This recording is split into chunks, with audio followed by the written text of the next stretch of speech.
ask the very young audience this thing. So, how many women do you think were there in Nehru's first cabinet? One. And how many women in today's cabinet? Two. So, from 1952 to 2024, we are sitting in, we've grown from one to two. How many women were there? Let's say the percentage of Lok Sabha, first Lok Sabha, percentage of Lok Sabha, women, percentage of Lok Sabha, first Lok Sabha. Would you know that? It was 4.4%. Okay. And today we are 15%, 1 5, right? So organically, we haven't grown, right? From 4.4%, it has taken me over 70 years to come to 15%.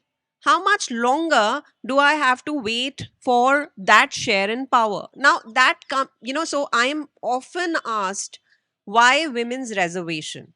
So I'm not going to go with data, because right now, if I were to ask the men here that, tomorrow, give your seat to the woman just because she is a woman in this college, would they be willing to?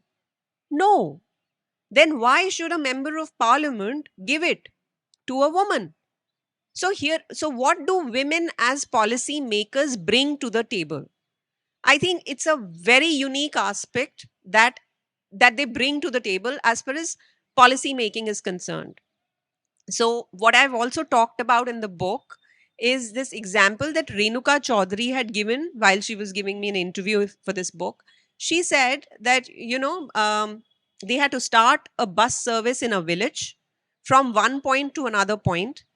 And she asked the women when, what time should the bus service be introduced? What should be the timing?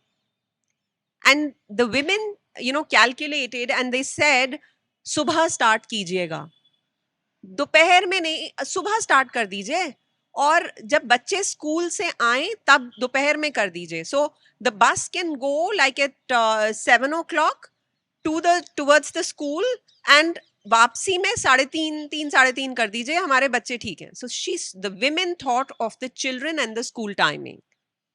What did the men, any guesses? What did the men want to time the bus for? Any guesses? Random, please. They wanted to time it according to the local ठेका timing. They said जब वो ठेका बंद होता है ना, बहुत मुश्किल होती है हमें वापस आने में, तो उसको जो बस है ना, वो रात के 10 बजे जरूर चलनी चाहिए. So this is what I'm saying. When you have women talking about this is why I say that this is the unique aspect of women policy makers, right? They will think about this. They will think about the welfare of the village, even as sarpanches and punches, women punches. So that at the central level, through in 1992, we had a constitutional amendment, and it introduced a third of reservation for women in local bodies and panchayats.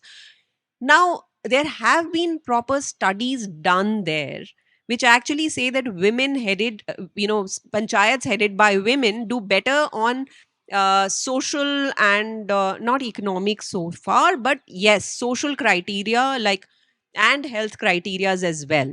They do better than men-led panchayats.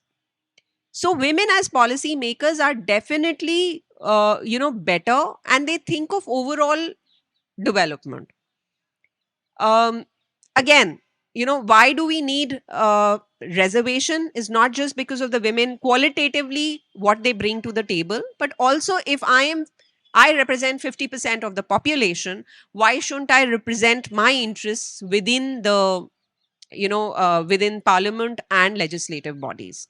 So that is how. Now, since women haven't grown organically, I think it is time that they are given that little push, at least for 2 elections, to increase their representation there.